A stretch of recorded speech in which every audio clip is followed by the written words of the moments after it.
So today, this is not part of the intro. I'm just going to go rogue. Love it. A friend of the app, someone who we've become very close with over the past couple of months, but have yet to meet in person. I was actually on her podcast a few weeks ago.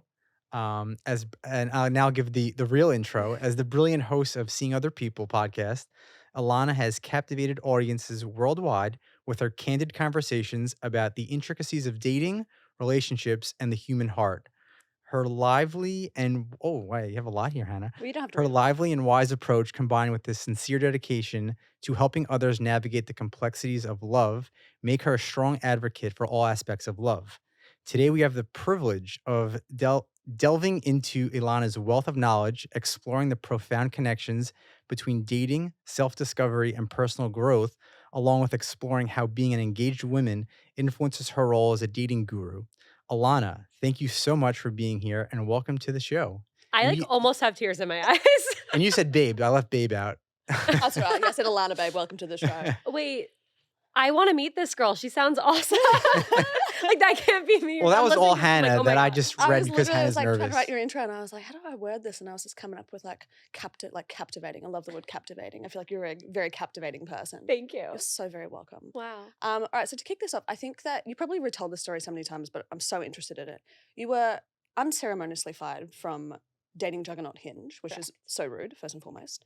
But then you kind of bossed the fuck up, and then instead of like letting the dating, like the want to be able to help people with dating fizzle out, you really like bossed up and started seeing other people. Yeah, I kind of got to this point where I realized what I wanted to do. I realized I found this thing I was so passionate about, which was helping people feel less alone in their dating lives through a podcast and Mm. content and connecting with other people in a public way. And I immediately, like, getting let go from Hinge was this weight lifted off of my shoulders Mm. where I felt like, oh my God, I can now go do what I want without anybody holding me back, saying no, saying make this 40 slide deck before we can consider doing this idea. And I immediately was like, I'm not applying to other jobs. Like, there's nowhere I could go where I will feel as fulfilled doing the thing I want to do than me just going and doing it. Yeah. Yeah. And I'm so glad. Like, I don't know how I had that mindset about it, but I'm so grateful that I did because I was just like, I'm not going to let anything stop me. I'm going to do this. I'm going to try it. I know it's scary. Like, I don't have an income. I don't have health insurance. I got to figure a lot of things out. But I was like, I'm going to give myself 6 months. And if I can make it 6 months, I'll assess, I'll reassess then, see what, if it's working or not. And I never checked in at a 6 month mark. That's so incredible. Did you have the plan in place to start the podcast or did it just come naturally after the Hinge firing? I immediately knew that's what I was gonna do. I had a co-host actually at during when I hosted a podcast for Hinge called Dating Sucks, and I texted him while I'm on the Zoom getting laid off saying, "Hey, I just got fired. Do you wanna start a podcast?" Really? Like, while the Not Zoom even was a happening. breath. Not even a breath before Not even a that. breath. And less than 2 months later, launched it, and it's been going well, it'll be my 3rd year Oh, in January. congratulations. It's I your feel, third year. Yeah. Wow. I feel like you and Joe have that very much in common, where it was just kind of like it's that entrepreneurial spirit that resides within you. It's like really no barriers, because going out on your own is an incredibly terrifying thing. I'm sure in a Completely. lot of different ways. But the fact that there was, like you said, not even a beat where you miss, you're like, no, screw it. I know what I want to do and I know how I want to do it. I've just got to have the lady balls to be able to do it. Wow. Exactly. I think for so long, I wanted to feel fulfilled in what I was doing. I knew I wanted to help people and I didn't really know how. And as soon as I figured out how, I was like, this is the greatest thing ever. Like, actually making a difference, Mm. doing what I love, and knowing that's having this positive impact on people. And yeah, it's going to be scary. I have no idea how to do any of this, but I was always the queen of side gigs in college, in every job I had. I always had things I was doing on the side. And it's funny, I remember maybe about 2 years after college, I wanted to quit my job. I was working in music, in the music industry. And I told my parents I wanted to just freelance. And they were like, Alana, like, you're not ready. We love you. You're not ready. And I was like, what the hell? They don't believe in me. How Like, what do dare they you? mean I'm not ready? Of course I can figure this out. I was not ready. I was too, I had no idea. I still don't know, but I know a lot more than I did. And I think my time at Hinge did prepare me for so much more. So I think it all just really came together the way it was meant to. It's absolutely incredible. So And you I'm, have it. Well, go for it. well, I was going to say, and I'm sure as a corporate job goes, for most people, working at Hinge, and you were head of social media, or what were you? My title was lead content creator. Okay, wow. So, like, obviously, that having that wealth of knowledge, you could literally do anything in today's world. But as far as like getting a corporate job, Mhm. for most people, doing that for Hinge is like the dream job. Yeah. And the fact that you did that and it wasn't fulfilling your soul, kind of what you said earlier about like going back into the corporate world, nothing else would have made you happy because No. you kind of had everyone's or even your own kind of dream job on paper. But Yeah. yeah, like what else would you do in a corporate world besides that? Exactly, and it's like I had my dream job when I was there, I did, but it didn't last. That feeling didn't last for a while. Like, when I started at Hinge, they were very much a startup. I was like the 34th person at the Oh, company. By the time I damn. left, there were almost 200 people, and now there's well over that. And so it went from "You're here, go do," and it was this creative playground to, "Okay," like I said, "Any idea you have, make a 40 slide deck, maybe in 3 quarters we'll consider it." And so while I was able to create this thing and start this podcast and find this thing I was so passionate about, I also was getting very, like, creatively stunted and held back so many times and told no when I was like, "Well, we know this works and people are asking for more of it. Why can't we just do it?" And it was tough because for a while, after being told no so many times, I really lost so much confidence in myself Oh, where sure. I wanted to leave. Like, there was about my last 6 months at Hinge, I really wanted to leave, but I felt so stuck and trapped because I was like, "Well, I found this thing I love to do. I'm not gonna leave when I have this security of this job. The only other places I could possibly go to do this would be Barstool or Betches, and I don't have the confidence to even consider pitching myself right Because now." you've been beaten down so much Exactly. through that process. Exactly. So getting let go was actually the biggest blessing in disguise and the greatest thing that could have possibly happened to me at the time. I like to say it was a breakup that needed to happen that I didn't have the balls to do myself because I didn't, but Yeah, I felt so set free.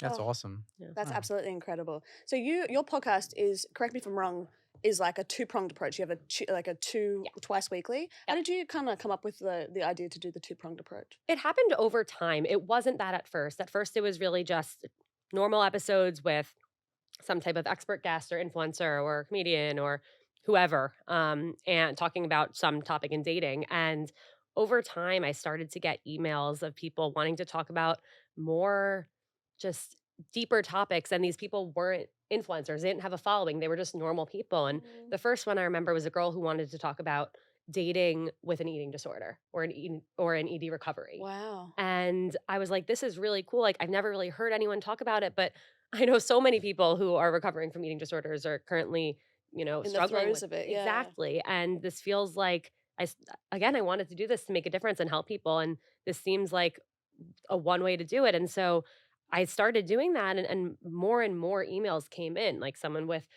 chronic illness wanted to come on and talk about that. And I really didn't even know what that meant. I'm like, is there one chronic illness that you have, or is there a lot? How do I even ask questions about that? And the more people reached out about this, the more I was like, this is so important because the questions I have, everyone else probably has too. And you never know who you're going to sit at the table from across a date Yes, so true. on a date across from. And you want to be able to be respectful and be curious and make sure you're just having conversations that they feel comfortable with, but also that allow you to get to know them. And so I just started really leaning into this curiosity and want to understand people more. And I realized, like, why not just have more episodes and have it be like the Tuesday episodes are primarily for those original people, influencers, founders, Experts in their guests, field. experts, exactly. It's where we can learn about dating. And then Thursday episodes turned into this, I called them Unfiltered. Mm. That's the series name. And it's normal people. And I took it one step further and I was like, I'm sure there are a lot of people who want to come on, but they're afraid to, rightfully so. And so most of the unfiltered guests come on anonymously. And it's the most beautiful thing in the world. I think it is completely the heart of the podcast and the heart of everything I do. And just the response from people of how seen and heard and understood they feel Mm. listening to those episodes, it's incredible. Well, I found it so fascinating when I was researching, and that was the case because I feel a lot of um, podcasts that surround like dating or relationships kind of barely scratch the surface of like real world problems. So to Yeah. be able to have people have a safe space to be able to come and express Yeah. how they feel or get advice, I thought it was fantastic. Thank you. Um, so you're newly engaged, well, not so newly engaged, but It's been not Yeah, it's not that long. I guess it's 6 months now, which is Oh, crazy. congratulations, Thank darling. I remember you. the first feelings of being engaged. It was just so bloody beautiful. How'd you guys meet? We met on Hinge. Did you? So did we. So do we. Really? Yep. Yeah. Wow. Did you meet on Hinge while you were working at Hinge? 2 months after. Wha So you still use What the are the enemy's chances? product. It's so funny. This actually has come up 3 times in the past week, and I had not talked about it previously in so long, just, like, in conversation with other people. It I remember so vividly my friends being like, "Ah, fuck Hinge, like, down with Hinge. We're deleting the app. Like, we're never using it again. Screw them." And I'm like, "No." Solidarity. Yeah, and I'm like, "No, like, guys, I love you, but I believe in the app. It helps. Like, we don't need to delete it. I still think you could meet somebody on it, and I'm still gonna use it." Mm. Like, are there a few people at the company that aren't my favorite people on the planet? Totally, but for the most part, like, I still believe in the app. It still can help us meet people, and I'm glad that was my mindset around it when I know there are other people who got let go who that was definitely not theirs, but, the first week of January, we matched on Hinge, and I had a prompt in my profile about loving the Jonas Brothers. He messaged me that he also loved the Jonas Brothers, Good man. and I love our story because I think there's so many, like, dating app nuances that people write people off for so many things, but I didn't respond. For how long? He followed up a week later. Love the follow Why up. didn't you respond? I don't remember, Okay. honestly. I don't know if I saw it and wasn't I just, like, wasn't that excited, or if I saw it I know I was talking to somebody else at the time, and I think I was very invested in that situation, so maybe I just, like, wasn't in the mood, or I really don't know. Okay. I don't think it was anything personal to him. I don't think I saw it and I was like, "Ew, no," or like, "That's a weird first message." Because if anything, I'd be excited by that first message, but he messaged me a week later and said, "Figured I'd try this again. How was your weekend?" And I responded almost immediately and was like, "I'm so glad you did."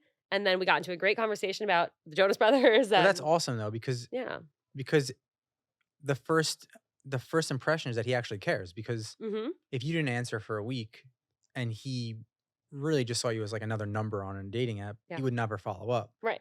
But the fact that he was like, "No, I really want to talk to this specific person," and Mhm. followed up, and then you seeing that, it makes you think Yeah. he actually wants to get to know me, not just Totally. my profile and seeing me as a number. Yeah, and there are so many people who are like, "Oh, if they don't respond, I would never follow up. That's so embarrassing." It's like, they might have not first of all, they might not have seen it. Second of all, they might have been busy. Third of Yeah. all, they might have been exploring somebody else or just, like, not like, you never know why somebody didn't respond, and you have literally nothing to lose and everything to gain by following up. Yeah.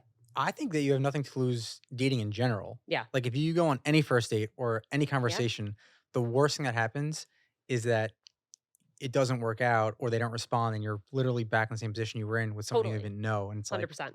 it's not really like I think people get butthurt Yeah. and take things so personal, and in It's the not. grand scheme of it, it's just not. It's Yeah. not, and I feel like that's a huge theme in dating in so many different scenarios too, where we take things so personally. So So personally. personally. If somebody sends us an anti-ghosting text, if somebody says something on a date or does something on date or whatever, like, we take it so personally and we internalize it as like, "Well, something's wrong with me," or "I'm not worthy of 100%. being loved." But we've done all of that to so many other people, and we're like, "Oh, there's nothing wrong with them, they're just not for me." We just conveniently forget that when it happens to us. Yeah. It Yeah. like it's like a knife going into the heart when somebody like, oh, you see someone's profile and you're like, oh my god, and like you said, you take it so bloody Yeah. personally. Yeah. And I do want to get back to Yes. you guys actually meeting on Hinge and how it came to actual real life. But going back to podcasting, I think what you said earlier about um, communicating and people being on the same page, and like all these people with whether it's an eating disorder or a health issue, just having people to talk about it, realizing that you're not the only person. And Exactly. I think like even if you're just a normal person that doesn't have many issues, maybe you have like one slight thing that you're insecure about.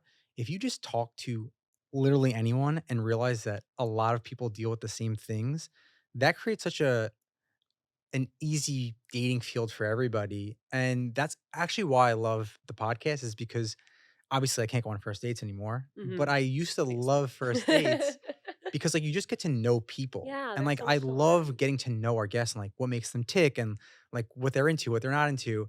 And I think that's what first dates that's the beauty of a first date, is just getting to know that person, being open and honest. Yeah. But I do want to get back to how did it go? Yes. So we got into a great conversation, and I at some point, the next thing I did was I obviously looked him up Hmm. and tried to see if we have any mutual friends, and Looked him up. looked him up on Facebook, Okay. Instagram, and because I realized, like, like, the same county, like, we were a few towns Oh, over. really? Turns out we grew up 14 minutes door to door, who knew? Wow. But Those stories. I texted a mutual friend and was like, "Helena, like, what's this guy Jake's deal?" And Helena goes, "Alana, scroll up, you asked me about him in October." So, we had matched in Interesting. October, talked on the app. I asked I did the same thing, went to Facebook, found mutual friends, scrolled, "Oh, Helena, let me text her," asked her, "What's this guy Jake's deal?" So you must have been dating a lot of people on Hinge. The fact that he had no idea, and Listen, he had no idea it either. was 2020 to 2021. There was nothing else to do. Very But true. he had no Um, idea, I assume. yeah, I guess he didn't. And Helena had I looked back and she had given like the most raving review about him and told this like in-depth story that kind of like spoke to his character. And I just never like I guess I just never continued it. I don't know why, if I got busy or distracted or what. I recently, earlier this year, looked back at those texts and learned that I saw something I didn't see the last time. And when I had texted her in October, it wasn't that we had just matched. It was like going through my old matches because I'm bored. I matched with this guy in like April, but we never talked. What's his deal? So you were So interested it in was him. like 3 separate times. But you also saw him as not just a match because you went through Mhm. this thorough process of actually asking a friend about him a Yeah. couple of times. Yeah. Wow. That's so Yeah. funny. That makes But sense. now you match, Now we you match. talk, now you get the revalidation through your Yes. friend. Yes. Then what happens? Then he asks me out, and I say I can't go out with him for like a month because of COVID. And my roommates and I were like in a pod, and because we were seeing our parents, so we weren't going to see anyone else. So I was like, "Yeah, I'd love to go out with you. I can't. Like, I'll reach back out in a month or so." And he thought he was never going to hear from me again. And February, like the first week of February comes around, I text him like, "Hey, I'm in the clear." And we went on our first date on February 8th. We had to go to dinner because you couldn't just get drinks in New Mhm. York. You had to also get food in order to go to a restaurant. It was 20 degrees. We sat outside and that was our first date. Wait, correct me if I'm wrong. That's where he proposed as That is where he well. I saw proposed. that video Oh, and I was, oh, I wow. Yeah. almost Which cried. restaurant was it? Quality Eats on the Upper East Side. Ah, so cool. Yeah. So, I mean, we have like a very similar story. We started dating during COVID as well, and I feel like if you dated somebody during COVID and made it through, you Yeah. have like 10 years experience. That So bonded true. it bonds you for life. It It truly does. does. I always find this really interesting, and especially considering the fact that you yourself are a dating guru, but you're engaged and Joe's obviously married.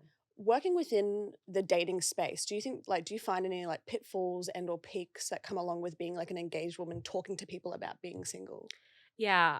It's funny because I remember when I was at Hinge, at first I was single, and I remember asking my boss when things started, like, going well with the guy, I was like, "Am I allowed to be in a relationship?" Like, I literally asked my boss that because I didn't know. I was Alana from Hinge. I was the single girl who talked about her dating struggles. Mm. That was, like, my identity, and my boss was like, "Oh my god, of course, like, go meet somebody, Alana." But I was definitely nervous about it at first. I was wondering, like, will this make me less relatable? Will people be like, "Oh, well, like, Alana doesn't get it?" And even last week, somebody commented on a video being like, it's really hard to take this to heart when you're not dating right now. Like, you're not single, you're not struggling in dating, so you don't get it. But But you had at some point, but I didn't see you? I see it the opposite way. I see it that it worked for us. So, Yeah, the advice we're giving, it's more proof of concept like, right. hey, we're giving you this advice from what we dealt with before we met somebody, Mm. but because we went through it, it worked for us. Yeah, So, Well, it's not like either of you been married for bloody 10 years either. It's like you're freshly right. engaged. We got married in April, so it's like the experience of dating is not too long ago. And I don't feel like the dating world has shifted that dramatically where you can't give advice to people. but I see like I would rather and not like that we're Take in advice from someone who has yeah, been and I successful would versus rather someone who's Sure. dating life is a dumpster and I fire. would rather be in the position of being Yeah, in a relationship to give relationship I don't even like to give relationship advice. I just give like my point of view. right. But yeah, I feel like if I was single as a guy making a dating app, oh my god, that would be perceived such the wrong way. Or Mm. it's like, oh, this guy's just trying to hook up with people, and Right. I wouldn't even know personally. Like, say I had another woman on the podcast and it was just me, and I didn't have a wife, and I was like, oh, I'm really attracted to this woman. How do I blur the Navigate lines that, of yeah. business and pleasure? And Yeah. you're just going down a rabbit hole there. Yeah. So what you're Yeah. trying to say is thank you, Hannah. You're welcome. Yeah, it's hard. I mean, with anything, I try and approach every situation, like, with Grace, like, I'm sure I also felt like that person who commented sometimes when people were trying to give me advice and they weren't single, and I'm like, "Well, you don't get it." And Mm. listen, like, I get it. I went through hell and back in my dating life, but I also have empathy for those who are in such a dark place in their dating life where they feel like nobody understands. Mm. And on the flip side of that, there are so many people who anytime I post something where it shows like me and Jake in our relationship and where I started to where I am now, I get so many messages of people saying that my story gives them hope. Mhm. Because also, when I started seeing other people, I was single. And I started seeing other people the first week of January 2021. Me and Jake matched on Hinge the first week of January 2021. Wow. And so it really like takes people through my whole story with him and starting from being single and feeling hopeless and like I was never going to meet somebody and sharing all those stories to hey, I worked through a lot. I grew a lot. I made a lot of mistakes. I learned from them. Some of them I made a few too many times, but it did all work. What were the things that what were these, like, horrible dating stories or, things that you Yeah, really lay a really bad one didn't on like us. that kinda uh, Jake changed? Or when did you see, "Okay, Jake's a little bit different," yeah, I definitely had a really long history of going for guys who were very upfront that they were not looking for anything serious. but you And you're like, tried "I to can change change them? you." Challenge accepted. I literally and it would be like after a first, second, third, fourth, sometimes even fifth date, they would wait to tell me that, and I'm like, "Oh, well, that's fine. They don't know me well enough to want something serious with me yet." Like, And did you fault them for being honest? no, but well, here's the thing. They all, without fail, every single one was like, "But I really like you, and I'm down to keep hanging out if you are." I Wait, hate that. can I just give more context? Yes. This is happening in New York and in the city? Yes. Yeah. Over and over, every It's single guy I met for years and I years and mean, years. being in those shoes, it is dating in New York, and I don't know how it is for women, but for men, it is just like, and I mean this in the classiest way, like a playground of dating. And like you try and do everything you can to not get tied down just because every single day and every single night Yeah. it's like being on a college campus as an adult where there's just so many things to do and But like doesn't that get exhausting? oh for sure. For sure. But I'm sure this was in your 20s, no? Yeah. Yeah, so in my from 26 till 29, like I was always a hopeless romantic and I really did want to meet somebody. But on the other hand, it was kind of like an internal battle of this person has to really wow me, which is like it's like a stupid position to put the other person in, where it's like, okay, the only way I'm going to be with you is if you wow me, which is a terrible way to date because you're like, I don't want to give up this freedom of being single in New York, Mhm. and like that's how I saw it. So I kind of understand why guys do. I don't agree with it. How old were you when you 2 met? 30, 30, yeah. 30. yeah, and I was still in that phase. I feel like men don't really want to date. I mean, I'm gonna generalize here. I'd say, like, I would say most men feel way more comfortable getting serious at, like, 30 Mhm. because 'cause we're like a kid in our 20s, whereas women are, like, way more mature than us. Can I ask you a question? Yeah. Do you find that if a guy's friends are starting to get into a relationship, maybe even if it's in their early or mid 20s, if their friends are in serious relationships, does that make them more inclined to be in a relationship? That's a good question. I would say I don't think so. I would say it's more of an internal feeling that a guy has where I mean, when I turned 30, I was getting at that age where I was like, I actually don't like being single, Mhm. and I would rather find somebody than be single, whereas when I was, like, 28, 29, 27, I was like, I would rather be single. And it was just more of like a growing up process where you start to think about the future. And I was like, okay, I could technically do this for my whole life, but do I want to be 40, 45, 50, like being single? And what does that look like? Right. And then as you think about that, it's, again, this is me speaking from my own personal experience. It was sad to me. Like I would never want to be like a Leonardo DiCaprio. Like, Mhm. would I want to be him as an actor? 100%. Would Right. I want to be him as a dater? No, because everything that he did was just so shallow and surface level. Seems like a very lonely Yeah, existence I as a really wanted to result. connect with somebody and, like, I was starting to experience life and travel and, like, have career accomplishments, and, yeah, you could celebrate those with your family, but I wanted to have, like, a partner who was like, "This is amazing to celebrate and build a life with somebody." So I think when men get to 30, they just think a little bit differently. Well, two follow-ups on that. It's funny that you said that because with a lot of the guys who didn't want anything serious, a lot of their reasoning was like they were so career focused. And so I mentioned earlier that I worked in the music industry. for a while, I only wanted to date guys who also worked in the music industry. Like, that's just what I was into. And they all, without fail, every single one of them they were so focused on their career that that was their reason. They're like, I am not looking for a relationship until I'm like 30 and Mhm. crushing it in my career. Yeah. And I have literally no idea where I was going with this. You said 2 follow-ups to Yes, this is that. Well, to that um to you can think about it, but shit. I hate when that happens when you just have a brain Oh fart my first. god. And I know what the second question is. Okay, go to the second well, question. The first to No, one. no, no, no, to no. I well, what was Oh, the question? oh, no, Okay. I remember. So I kept justifying it to them as like, well, I get it. Because they all also said, like, I like hanging out with you and dating you and talking to you because you get what I'm trying to do and like where I'm Yeah. trying to grow. And I can talk to you about it and you understand it because I was also in the industry. But I'm like, well, wouldn't you want to go through this part of your life with somebody to cheer you on and to be there for you when it's hard and to like celebrate your big wins with you? And they're all like, no, I have to do it on my own. And I'm like, that is crazy to me because what's wrong with just having like being in it with somebody? But I feel like women I are much more sorry to Yeah. interrupt you. I feel like women are much more inclined to have like a partner to like that symbiotic kind of Yeah. relationship where you're helping each other get through the hurdles of life, Yeah. right? Whereas I feel like a lot of men, I could be generalizing, but a lot of men are just kind of like, no, I can do this by myself. well, no, I agree with I mean, obviously, I agree with men 'cause I'm a man. Um, no, thinking about okay, let's think about our relationship. Mhm.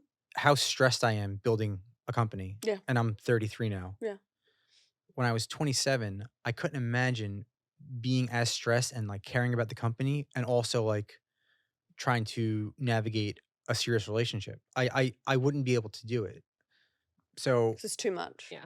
I mean, it's too much now, but obviously I I'm in love with somebody and I wanna build a life with them, so it's you just do it. Mm. But obviously you see, like, I'm stressed all the time, I feel like I'm you have a bigger capacity right, to but I think that handle. Yeah. comes with getting a little bit Maturity. older and also when I started at 30, I had 3 more years experience. If I Right. started at 25 or 26, you need all the energy to, like, put everything into because 'cause you're not as wise as you are when you're 30. Mm. Yeah. Um, but yeah, it's I get it. I do get it. And I think about me at that age versus me now. And like I would not have known what I was doing and been able to juggle all these things. And I guess part of it is priorities and what you want.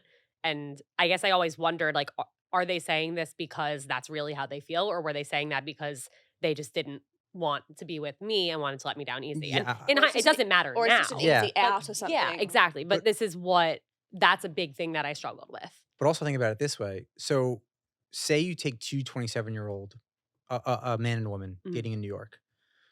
As a 27-year-old man, I would be so intimidated by the 27-year-old woman because I'm competing with 35-year-old men. Because a 27-year-old woman, I'm like the low end of, what maturity level she can keep up with and, like, what success level she can keep up with. Whereas she could easily go and be like, "Okay, this 35-year-old guy, he has his life together. That's kind of the high point." So, for me, it was very intimidating. I was like, if I met a 27-year-old woman in New York City, she has she can get something way better than me, and that's how I thought Also, it personally. comes born from a place of insecurity I almost. just think it's challenging for a guy in his 20s to date a girl the same age. And I think that's why like when guys are in their 30s, that's when they thrive is because they have the comfortability of dating someone who's 25 because like they come off as like way more smarter and they come off as like way more established in life.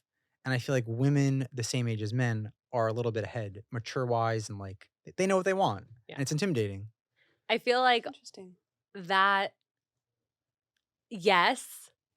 But when I And was you could push 27 and back. dating 27-year-old guys, I don't think they were insecure about anything. I think they thought, "Well, I can have any girl I want when I decide I want Yeah, one." kind of to your point, what you said earlier is just like it's a playground, right? So it's just like, why get tied down when there is just like a plethora of options out Yeah, I there? mean, I Yeah. guess that's the 2 Yeah. different versions of men Yeah. because I saw both. I saw like, okay, I don't want to be tied down. This city's so fun.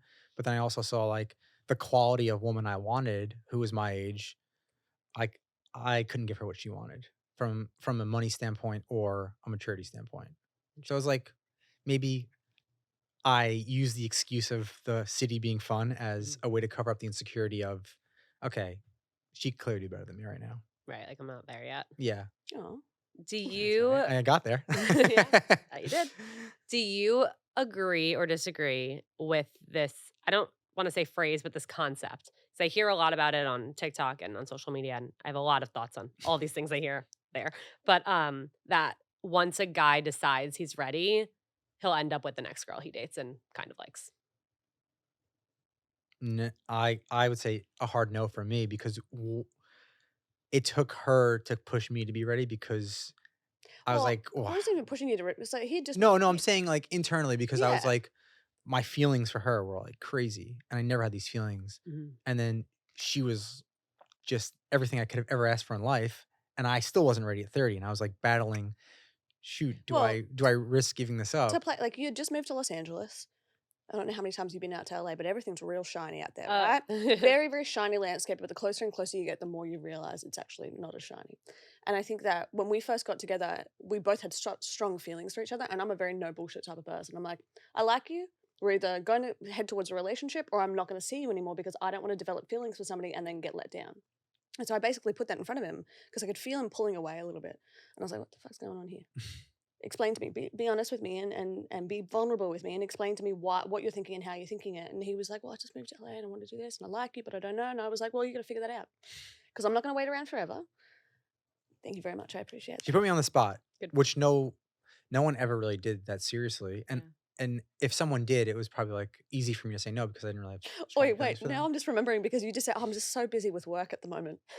You did. You literally said those words But I verbatim. was. Yeah, no, you were. But also at the same time, it didn't mean you didn't have the capacity for a relationship. You were just hiding behind that excuse.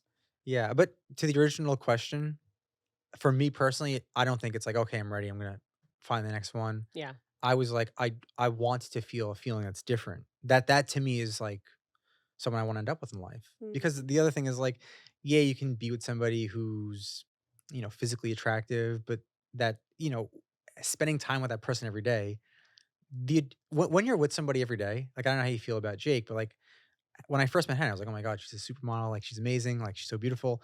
Now she's my wife. Like Right. I She still see is all of that.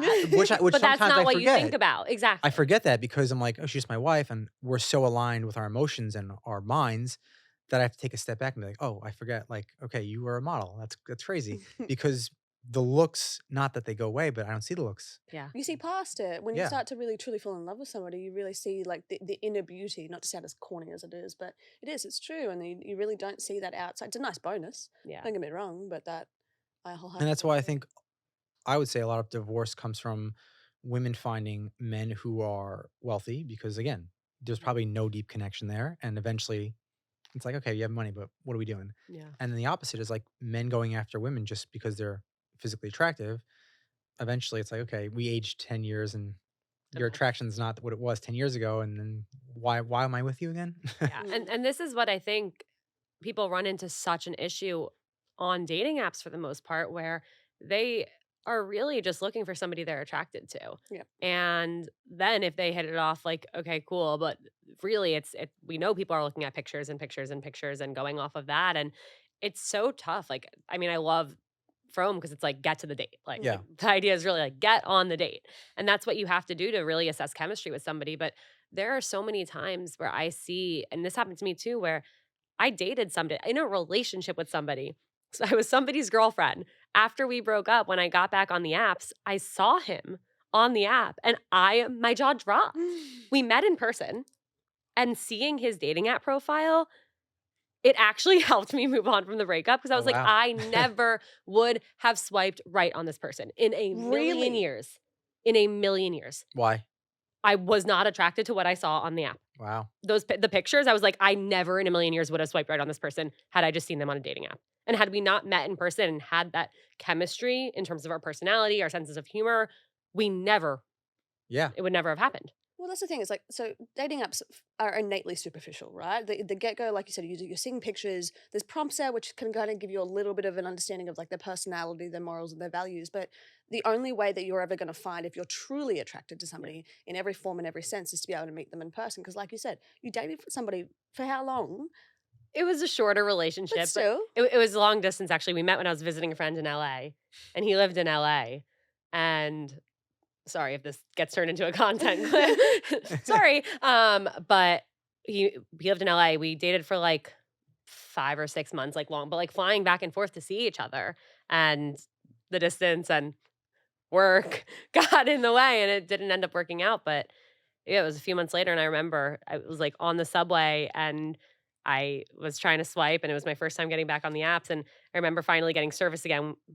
This is, like, my most vivid memory of all time, like, pulled into Times Square, got service again, saw it, and my jaw dropped, and I took a screenshot and sent it to my friend, and I was like, "Holy shit." Like, I would never, ever, ever have matched with him on a dating But that's app. wild that you had a 6 months relationship and the fact Yeah. that you saw that. And so it's proof in the pudding of like, you don't really know until you meet the person. You truly don't. I mean, dating apps are going to be here to stay. That's just the reality of life. But the sooner you get off them, the sooner you meet in person, the sooner you can kind of gauge chemistry. Yeah, or the sooner you start paying attention to what you're actually talking about in the conversations or what someone's saying in their prompts or their bio. I think there's so much information in there if the person's like putting the effort into actually saying something about them.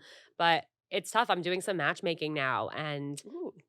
my partner Carly and I have tried to encourage people like we know these people that we're working with very well. Like we spend a very long time getting to know them, getting to know what hasn't worked for them in the past, what they're looking for, what they do like, what they don't like in terms of personality and values and also physical traits. And the number of times where we're like we are so sure that somebody would hit it off and we're like please like trust us. And they were like no, like I'm just not attracted. Or like, but we'll see pictures of their ex and they look exactly the same. Or But I believe that, and I think the one thing that I believe is true about cliches is, um, "Oh, so and so was never normally my type, but then we met," and mhm. because every person says that. Every person's like, "Oh, how did you and George end up together?" "Oh, like, he doesn't seem like your type." "Yeah, he's not. I usually date guys like this, but when I met him."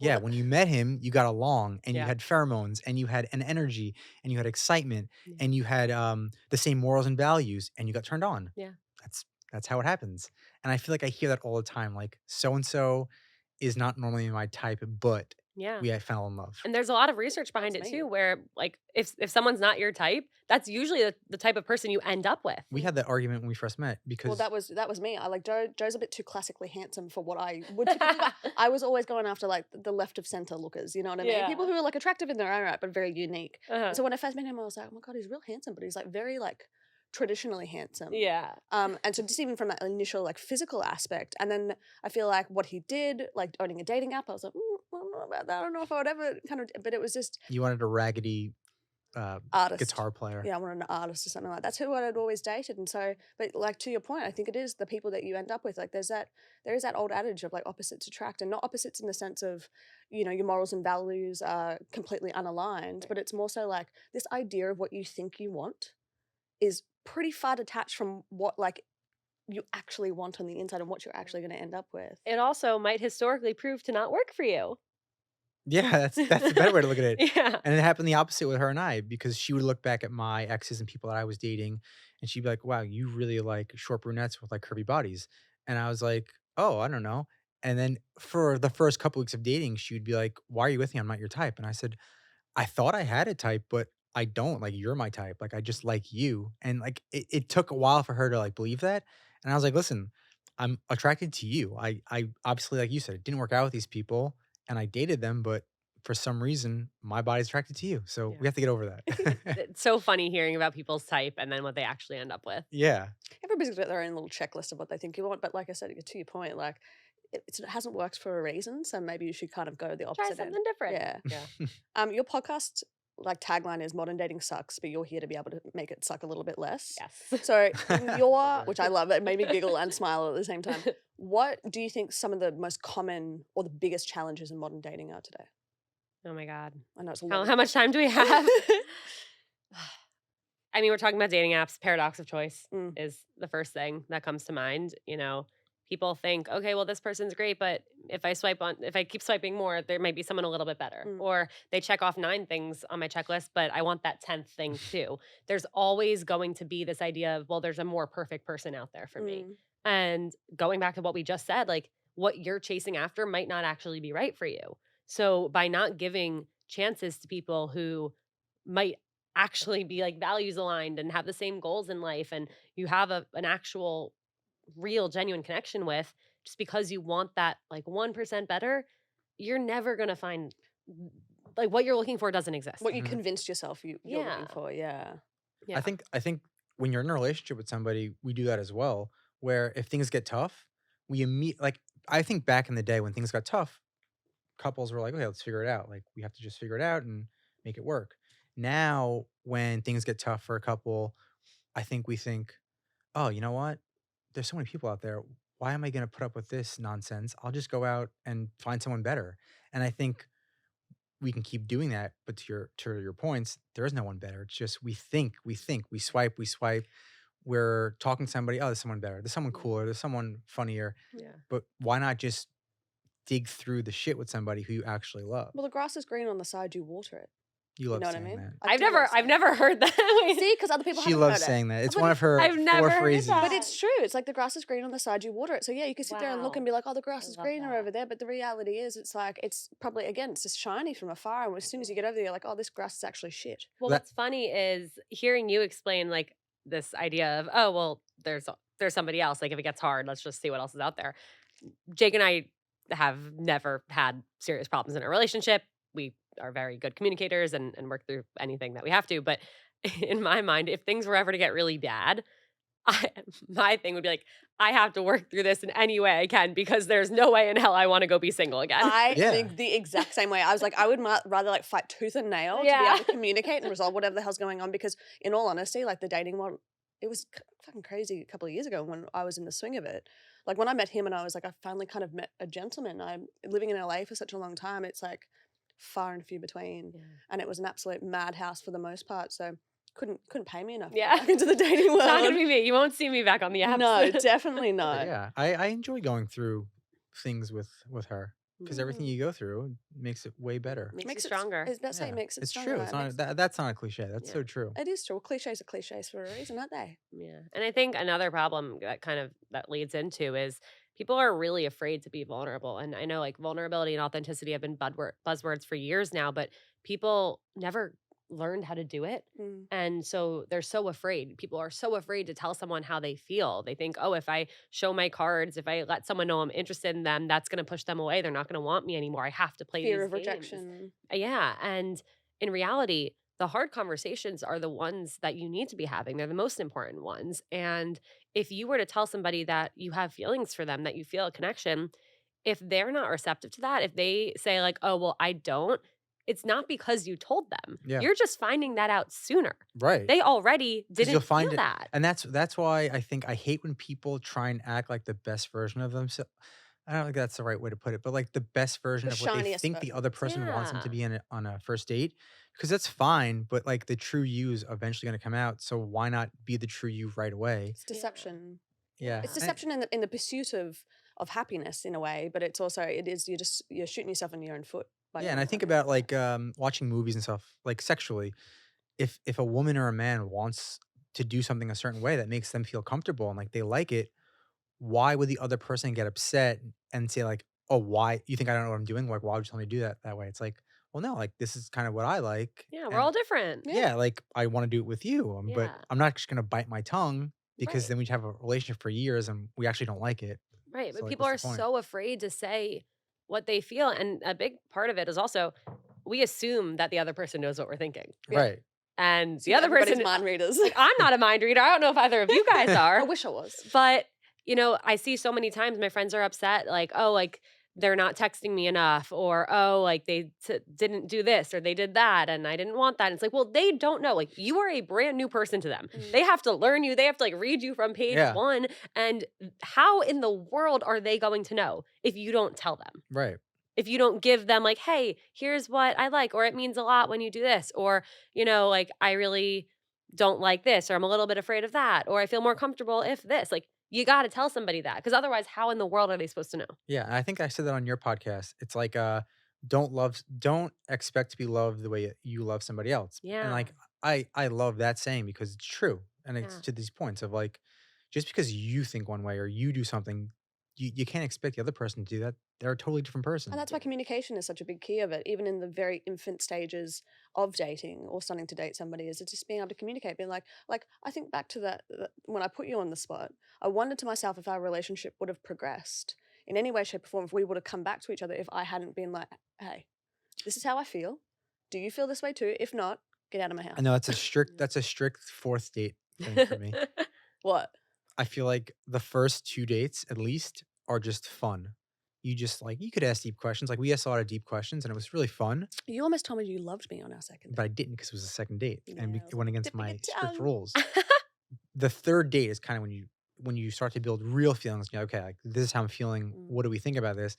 But if you do that on the first date, if you came to me on the first date and were like, I "Listen, love you. I really, really wanna see where this is going," I'd be like, "What? Like, I just met you, Yeah, like, you that's a Looney bit Tune. scary," and I would think that you just do that with everybody because 'cause I'd be like, "I'm Well, not that's that special." but I think that you hit the nail on the head. I think it would be more so like you're just looking for anybody to place Yeah. that affection and that love on, rather Right. than like seeing if you actually truly have a deep connection with the Yeah. person that you're in front of. So Absolutely. like don't go too hard, like to the first couple of dates. But yeah, 3 or 4 is the right time to be able to do Yeah, it. open it up. Get Yeah, more vulnerable. exactly.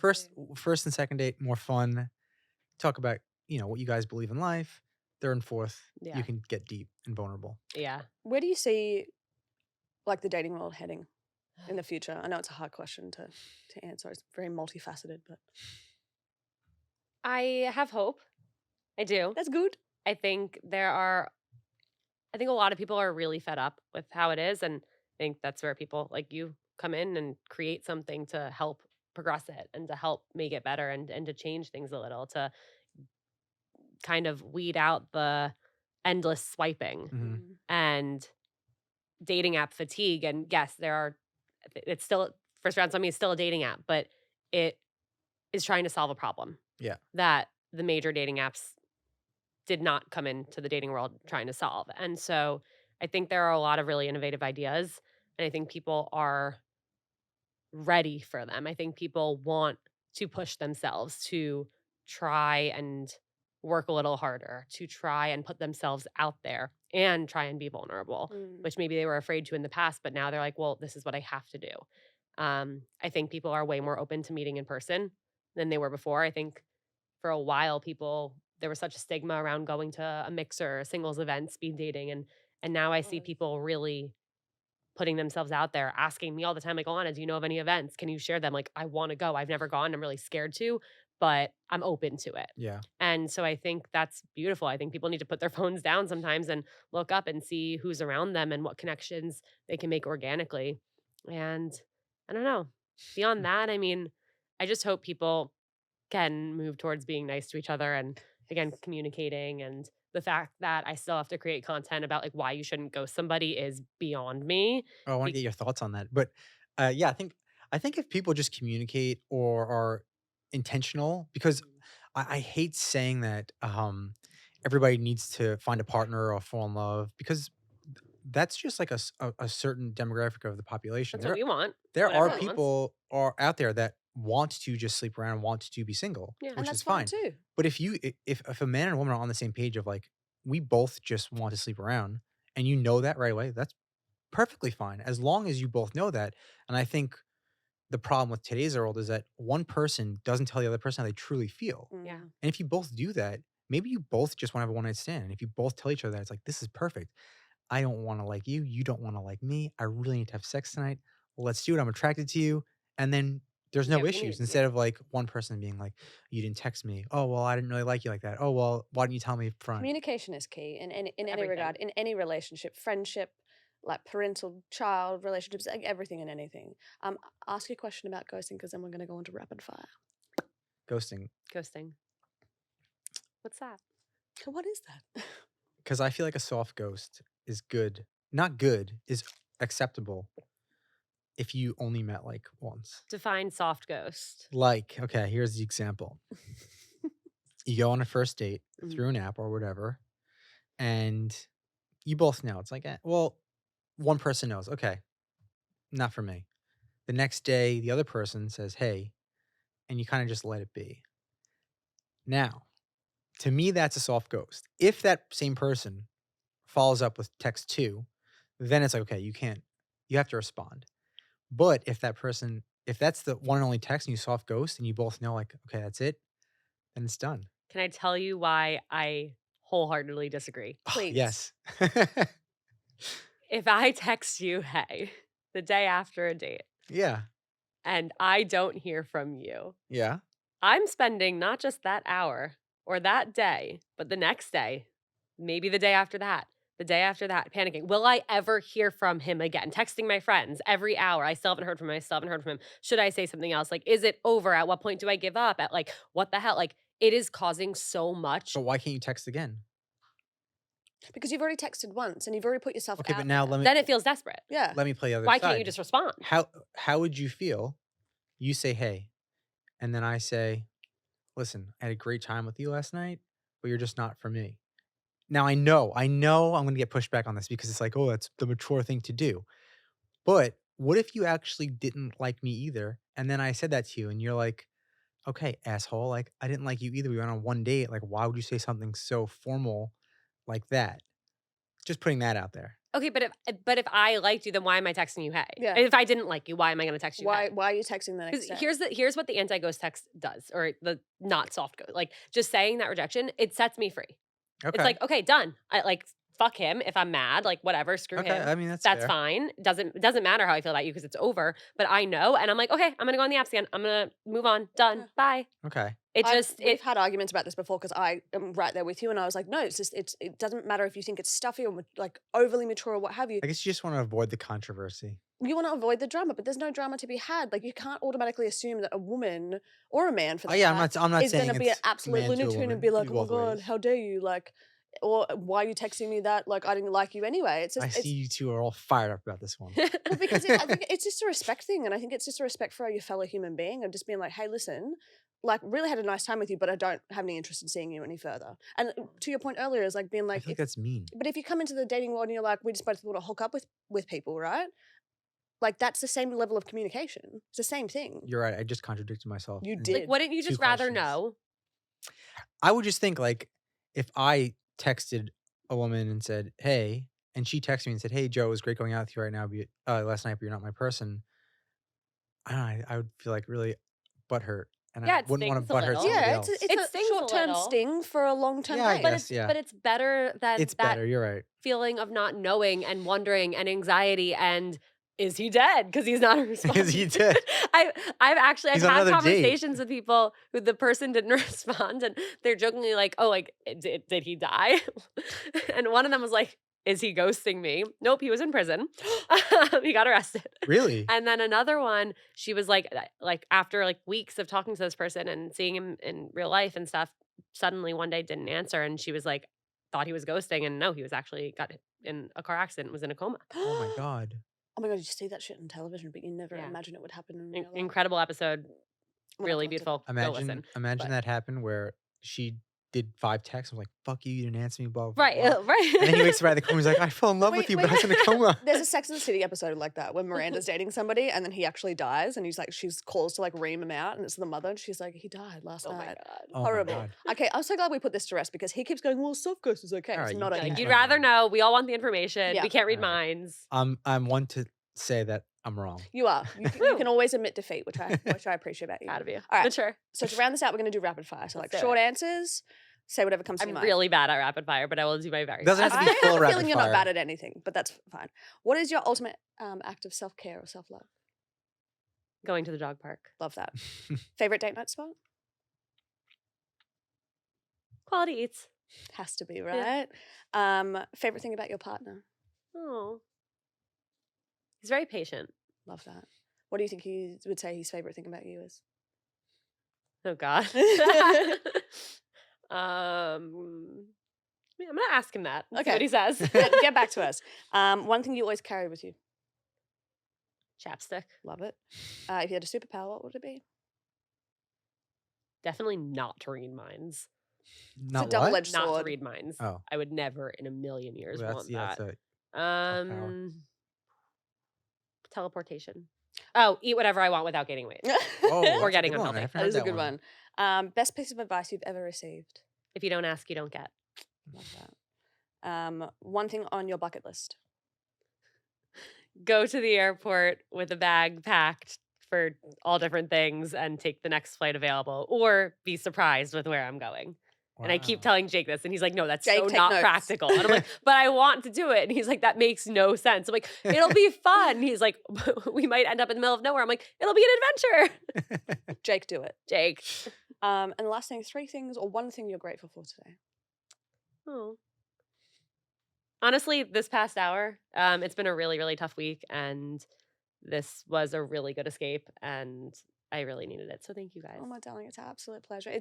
I'm so happy that we could sit down and have a chat because, like I said, you on Joe's podcast was incredible, and now to switch and hear a little bit more from you. So thank you so much for coming on today. Thank you. I'm sad it's over. I know, me too. Yeah, and I appreciate you introducing us to Danielle as well. I feel Oh, like yeah, I'm one so of the glad that beautiful worked things out. about being in the dating space is you know, you become a big family if you do the right things, right? If people trust you and you do the right things, you become a big family and you get references and you work with the right people. And Yeah. I just want to thank you for working with us yourself, but then also introducing us to Danielle because it makes it feel like you really believe in what we're doing. I absolutely do, and yeah, She's lovely. it's such a beautiful community of people who wanna support each other and see each other win, so, Thank you. happy to be a part of it. Awesome. And the people could check out your Yeah, where podcast. to find you? Yes. Seeing other people, Love it. wherever, Love Love it. it. Instagram, wherever you listen to podcasts, TikTok, all that. Thank you, Ilana. Thank you.